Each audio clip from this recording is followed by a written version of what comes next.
Okay, simply we are today going to start with the time value of money. अभी सबसे पहले money मतलब क्या? You can unmute yourself or you can talk, क्योंकि ये interactive session होने वाला है. अगर आप कुछ नहीं बोलोगे कुछ नहीं समझ में आएगा. पैसा मनी मतलब क्या? पैसा, राइट? ओके, मनी और मनीज वर्थ, पैसा, राइट? अरे आप लोग सुन रहे हो? Yes ma'am. हाँ, तो यस मैम। इंटरैक्टिव करोगे तो ये टॉपिक समझेगा, अदरवाइज कुछ नहीं समझेगा. Okay, let us start with it again. Money, time value of money जब हम लोग बात करें तो मनी मतलब पैसा, और टाइम वैल्यू मतलब क्या? जैसे जैसे वक्त चेंज होता है उसके हिसाब से पैसों की कीमत चेंज होती है, उसे बोलते हैं टाइम वैल्यू ऑफ मनी. इसका सिंपल एक एग्जांपल देती हूँ मैं. जब हम लोग छोटे थे तो एक चॉकलेट आता, जैसे कैडबरी डेयरी मिल्क की बात करके चले.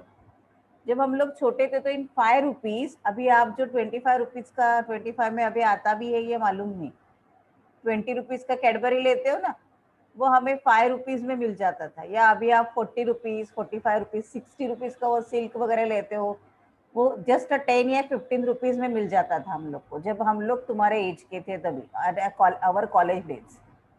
लेकिन अभी same chocolate, same Cadbury purchase करने के लिए मुझे 60 रुपीज, 40 रुपीज पे करना पड़ता है. Are you getting my point? समझ में आ रहा है?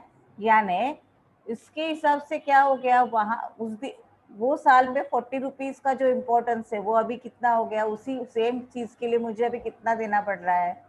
60 रुपीज देना पड़ रहा है. तो मनी का वैल्यू चेंज हो गया ना, क्योंकि सेम चीज परचेज करने के लिए अभी मुझे ज्यादा पैसे देने की जरूरत है. मेरे भी पुराने जमाने, जब मेरे दादाजी के जमाने में जाओ तो 50 रुपीज में या 10 रुपीज में उनका पूरा घर चल जाता था. अभी 10 रुपीज में एक दिन का ऑटो भी नहीं चलता है, राइट? इसका मतलब क्या है कि जैसे जैसे टाइम पास होता है या टाइम आगे चला जाता है, मनी का वैल्यू क्या हो जाएगा? चेंज हो जाएगा. यानी आज का अगर हम लोग 1 रुपया पकड़ के चले तो एक साल बाद उसको अगर 10% से काउंट करेंगे तो 0.909. ये हमने कहाँ सीखा था? कहाँ सीखा था ये हमने? इन नेट प्रेजेंट वैल्यू में सीखा था, याद है? Discounting factor, present. याद है ना?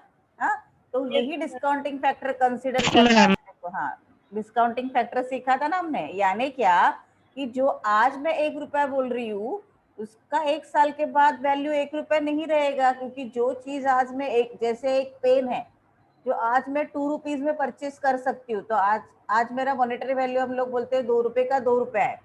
लेकिन वही पेन अगर 2 साल बाद में लेने जाऊंगी, सेम कंपनी का, सेम ब्रांड का, तो मुझे 2 रुपीज में नहीं मिलेगा, मुझे उससे ज्यादा पे करना पड़ेगा. इसका मतलब मनी का वैल्यू वहां पे कम हो गया ना. So that is the main intention कि जब हम लोग किसी को लोन देते हैं तो उसके ऊपर वो क्या करता है, आपको पैसा दिया इसके लिए भी चार्ज करेगा, और टाइम वैल्यू कंसिडर करके भी वो सामने वाले को इंटरेस्ट चार्ज करता है. यानी जो लोन देने वाला है वो क्या चार्ज करता है? इंटरेस्ट चार्ज करता है. अगर पैसों की बात करें तो एक सिंपल है, समझो कल मैंने आपको बोला कि हम लोग कॉलेज में, और सपोज हम लोग एज्यूम करते कि सब रेगुलर हो गया, और कॉलेज में मैंने आपको बोला कि अरे अरे मैं पर्स घर पे भूल गई, तू जरा मुझे 100 रुपीज दे दे. तो कोई भी स्टूडेंट, ऐसे मैं कभी करने नहीं वाली हूँ लेकिन फॉर एग्जाम्पल हम लोग ले रहे, सो कोई भी स्टूडेंट, मैं आपकी टीचर हूँ इसलिए विश्वास से मुझे 100 रुपीज देगा ना, अगर मैं बोलूंगी कि नहीं नहीं मैं आज घर पे पर्स भूल गई, मैं कल आपको वापस देती हूँ ना. उसने एज अ ट्रस्ट करके मुझे 100 रुपीज दिया. हम लोग स्मॉल अमाउंट से स्टार्ट करते हैं. व्हाट हैपन्स कि इतने दिन, इतने गर्दी में या इतने बहुत काम में मैं भूल गई, और उसके बाद मैंने वो पैसा उस स्टूडेंट को XYZ, समझो अभी सानिका है, सानिका को मैंने पैसा दिया ही नहीं वापस 100 रुपीज. अभी ड्यू टू बॉदरेशन, अगर कोई के आउट स्पोकन स्टूडेंट है तो वो आके सीधा बोलेगा मैडम मेरा 100 रुपीज दो, but I don't think Sanika ऐसे कुछ बोलेगी. तो वो मुझे कुछ नहीं बोली. ओके, उसने कुछ नहीं बोला मुझे, बोले जाने दो मैडम ही अपनी कभी ना कभी वापस दे देगी. SY खत्म हो गया, TY खत्म हो गया, मेरे दिमाग से वो बात चली गई. बाद में पास आउट होके तुम लोग एमकॉम किया इधर ही, सब पास आउट होके तुम लोग यहाँ पेंडरकर कॉलेज से बाहर निकल गए, मैं भी कहीं और हूँ, तुम भी कहीं और है। 100 रुपीज के बारे में अभी सानिका भी भूल गई, ओके, कि उसे क्या लगेगा, जाने दो कि अभी क्या इतने मैडम भूल गई तो क्या करना। 5-6 साल बाद, 6 साल 7 साल बाद सडनली मार्केट में वो मुझे मिली और मुझे सडनली याद आया, अरे उस सानिका से मैंने 100 रुपीज लिया था 6-7 ईयर्स पहले, और मैंने मेरे पॉकेट में से 7 ईयर्स पहले का या अभी मेरे पास जो है 100 रुपीज वो निकाल के उसको देने लगी। 2 रीजन है, वो बोले कि मैडम जाने तो ना, अभी क्यों दे रहे हो। इसका रीजन एक ये है कि कितना भी वो मेरे पे ट्रस्ट करती है, अंदर से वो हर्ट हो गई कि मैंने इससे विश्वास से दिया था और 7 ईयर्स के बाद ऋण देने का क्या मतलब है, ये एक। दूसरा, 7 साल पहले जब वो नहीं कमाती थी, वो कोई भी जॉब नहीं करती थी, तब उसके लिए 100 रुपीज का बहुत ज्यादा इम्पोर्टेंस था, क्योंकि वो अपने मम्मी डैडी ने दिया हुए पॉकेट मनी जो उसका 100, 200, 300 रहेगा, उसमें से उसने वो 100 रुपीज मुझे दिया था, that is the most important for him. और उस 100 रुपीज में उसका पूरे महीने का ट्रैवलिंग हो जाता था। लेकिन 7 साल बाद जब वो 10 लाख रुपए कमा रही है, so there is nothing for him for 100 rupees, तो उसके लिए वो 100 रुपीज का कुछ टाइम वैल्यू बचा ही नहीं है। Are you getting my point? So जैसे जैसे ईयर पास होता है वैसे वैसे टाइम का वैल्यू क्या हो जाता है, कम हो जाता है। Are you getting this? So अभी हम लोग ये प्रॉपर सेंस से देखेंगे कि क्या है। हाँ, देखो, टाइम वैल्यू ऑफ मनी मतलब क्या?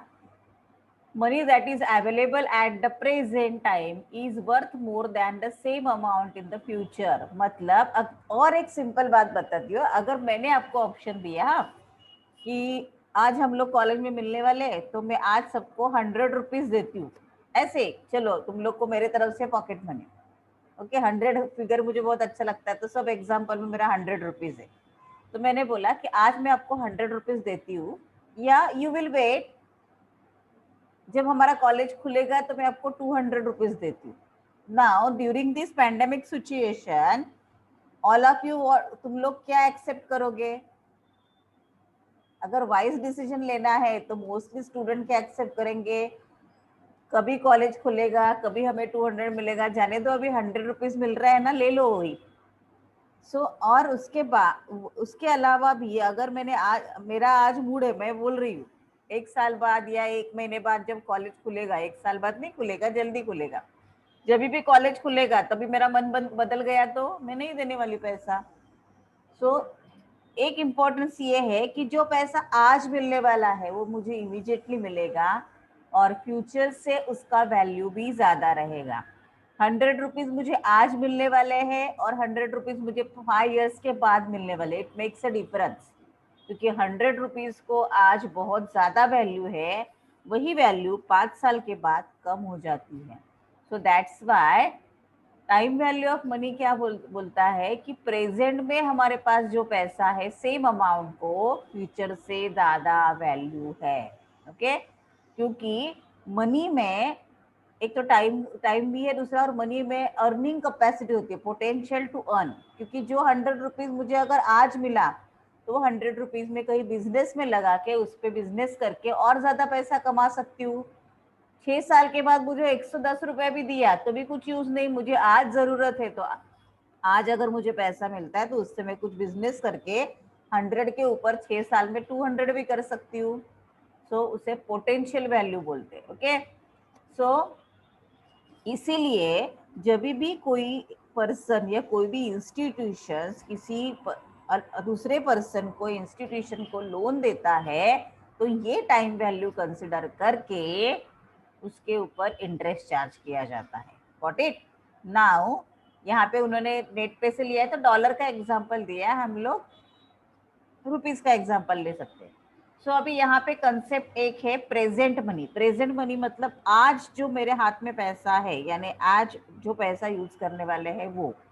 अभी समझो मैं XYZ पर्सन को 100 रुपीज एज ए लोन दे रही हूँ, तो प्रेजेंट मनी हो गया 100, और 5 साल बाद अगर वो मुझे वापस करेगा तो I will not accept 100 rupees, I will accept 110 rupees. 10 rupees I will charge for interest, and that's this 10 rupees उसे एक 110 को बोलते हैं फ्यूचर मनी. ओके, तो आज का प्रेजेंट मनी कितना हो गया 100. 5 years के बाद फ्यूचर मनी हो गया 110. So what will be the time value for 5 years? Yes, दोनों का डिफरेंस कितना हो जाएगा 10 रुपीज. ओके, थोड़ा समझने के लिए मुश्किल है, लेकिन जब प्रॉब्लम करोगे तो आपको समझ में आ जाएगा कि कैसे करना है. अभी इसमें से इंपॉर्टेंट कंसेप्ट देखते हैं. देखो हम लोग प्रेजेंट वैल्यू किसे बोलते हैं?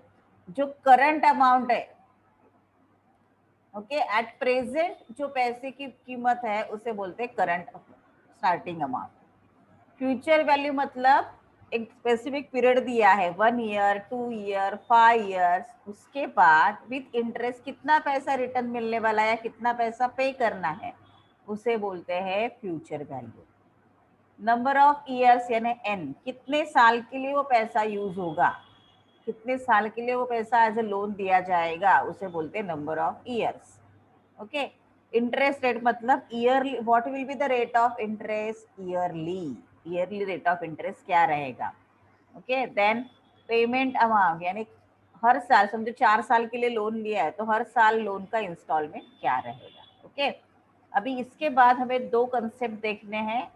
पहला है कंपाउंडिंग. ओके, कंपाउंडिंग का मतलब क्या है? Compounding refers to addition of interest to the principal period intervals. यानी कंपाउंडिंग का मतलब है प्रिंसिपल, मतलब आज का जो हमारा अमाउंट है उसमें इंटरेस्ट ऐड करोगे तो आप उसे बोलते हैं कंपाउंडिंग.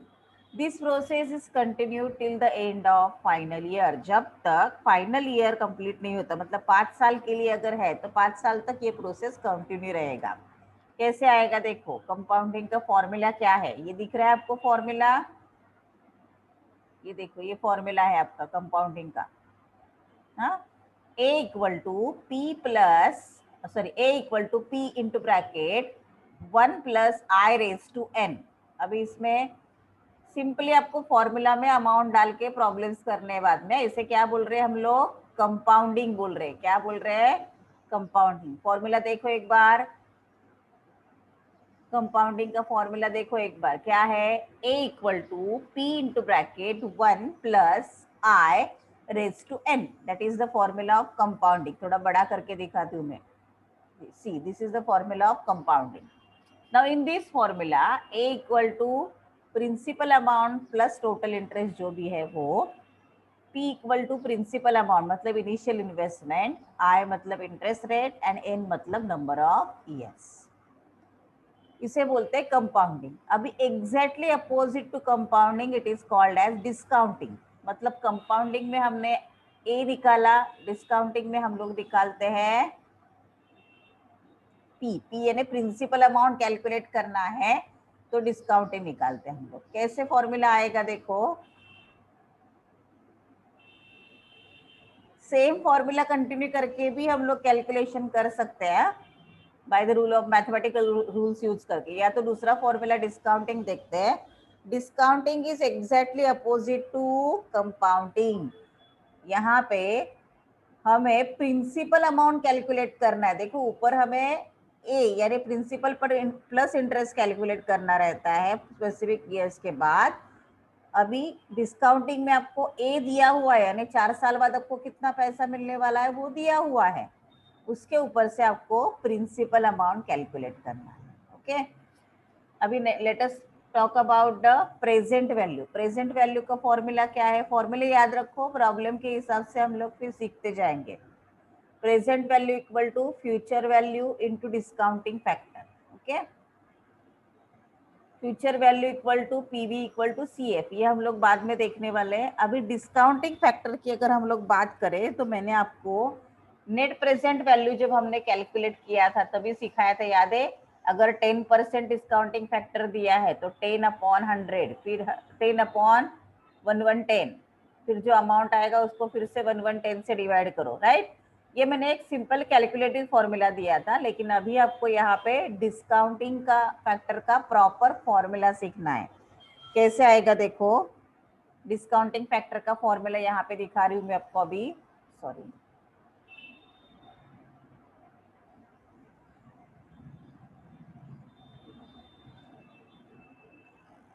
अगर डिस्काउंटिंग फैक्टर रेडीली दिया है तो इट्स ओके, बट नहीं दिया है तो डिस्काउंटिंग फैक्टर।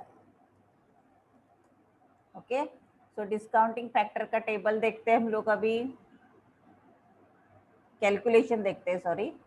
डिस्काउंटिंग फैक्टर यानी DF, DF equal to, formula डालेंगे इसमें, जैसे मैंने आगे के फॉर्मूले सिखाए ना वैसे ये फॉर्मूला करना है अपने को। DF equal to,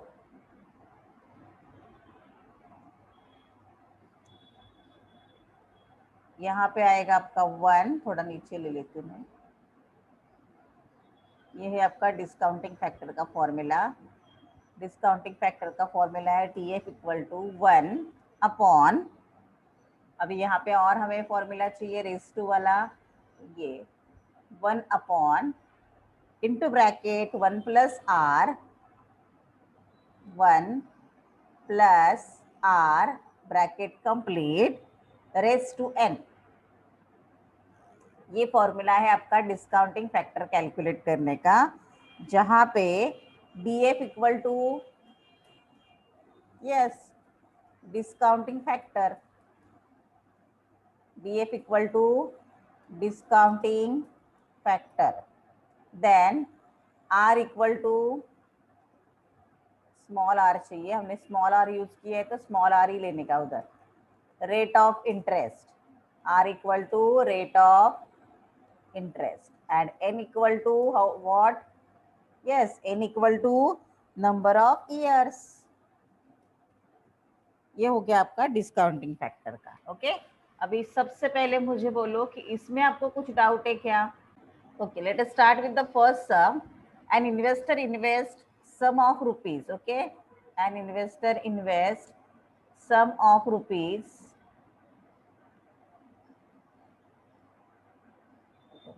some of rupees 12,000 for a period of 3 years। अभी इनिशियल इन्वेस्टमेंट आपको दिया है, अभी जो जो दिया है लिखते जाओ, यानी प्रिंसिपल अमाउंट दिया है आपको, क्या दिया है आपको? प्रिंसिपल अमाउंट दिया हुआ है, right. So P equal to, थोड़ा फॉन्ट बड़ा कर देती हूँ मैं,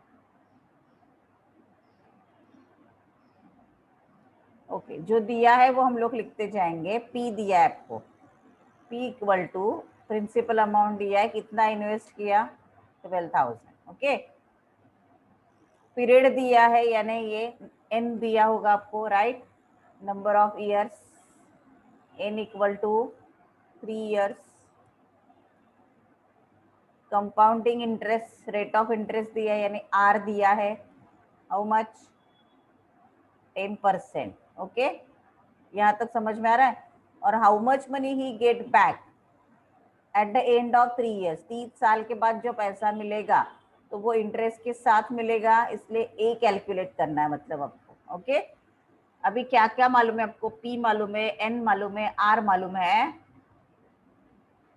और आपको ए कैलकुलेट करना है, तो ए वाला फॉर्मूला अप्लाई करो। क्या फॉर्मूला है? ए इक्वल टू, मेरे साथ लिखते जाओ चाहिए तो, ए इक्वल टू भी लिखा सकते हैं, या आपको कैलकुलेट क्या करना है? पी है ना, पी को हम लोग बोल सकते हैं, और थोड़ा इजी करके दिखाती हूँ, पी को हम लोग बोल सकते हैं प्रेजेंट वैल्यू, और ए को हम लोग बोल सकते हैं फ्यूचर वैल्यू। ओके, अभी देखो, फ्यूचर वैल्यू का भी मैंने एक दिया है ना आपको फॉर्मूला, सो इसे आप पी बोल सकते हैं या प्रेजेंट वैल्यू बोल सकते हैं, दोनों में लिख के बताती हूँ तो कोई कंफ्यूजन नहीं होगा। फ्यूचर वैल्यू को हम लोग क्या बोलते हैं? ए बोलते हैं। ओके, अभी हमें ए कैलकुलेट करना है, तो ए का फॉर्मूला क्या है? ए इक्वल टू पी, ये डिफाइन ठीक से करो, अगर आपने डेफिनेशन ऊपर पी का मतलब अलग लिखा तो सब चेंज हो जाएगा। 1 प्लस, ऊपर फॉर्मूले लिखे थे ना हमने, आर रेस टू है ना, तो फॉर्मूला इंसर्ट करती हूँ मैं यहाँ पे, 1 plus P into bracket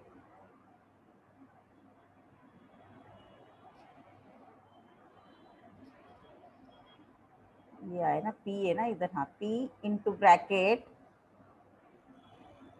1 plus r raise to n,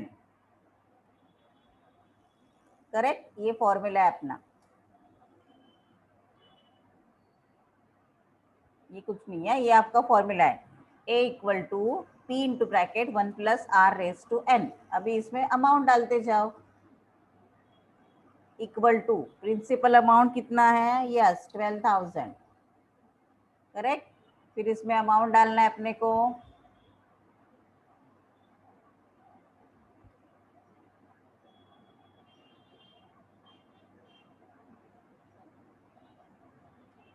amount डालो उसमें,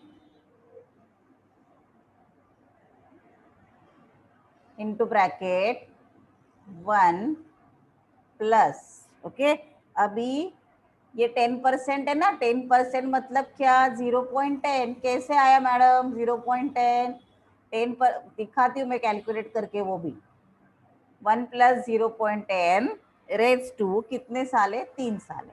हाँ, अभी मैडम आपने 0.10 क्यों लिया, आर का रेट है 10%, 10% मतलब 10 डिवाइडेड बाय 100, अभी करो कितना आता है, ऐसे लिया वो, ओके। अभी नेक्स्ट इक्वल टू 12,000 वैसे का वैसे रखो, पहले हम लोग ब्रैकेट सॉल्व करके लेते हैं, थोड़ा टाइम जाएगा, फॉर्मूला इंसर्ट करने में टाइम जाता है इधर, विदाउट फॉर्मूला दिखाओगे तो you will get confuse. 1 plus 0.10 that is 1.10 raised to 3। now all of you aware about raised to 3 मतलब 1.10 3 बार मल्टीप्लिकेशन करना है, जो मैंने ही बताने वाली हूँ, अभी करो। 12,000 वैसे का वैसे रखो, multiply by 1.10 into 1.10 into 1.10, 3 times करो, 1.10 रेज टू 3 कितना आएगा, 1.331। सो आपको फ्यूचर वैल्यू कितना मिला, ए यानी फ्यूचर वैल्यू कितना मिला, रुपीज 15,972। एक दो डिजिट का डिफरेंस आएगा, दैट विल बी एक्सेप्टेबल,